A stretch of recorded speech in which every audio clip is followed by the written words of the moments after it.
Buenos días, hoy te voy a mostrar cómo activar orígenes desconocidos en Oppo Reno 8Z.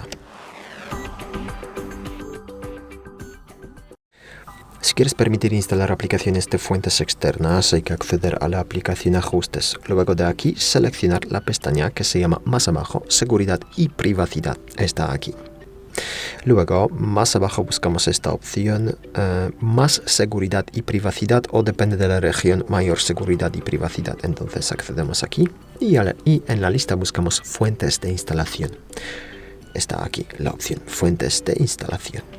Y aquí podemos dar permiso a cualquier aplicación, por ejemplo a Chrome. Entonces pulsamos aquí a la derecha, leemos este aviso, pulsamos permitir. Y ya está. Después de eso ya podemos descargar e instalar aplicaciones del navegador Chrome. Muchas gracias por ver el vídeo. Te comentario abajo, suscribirte al canal. Hasta luego.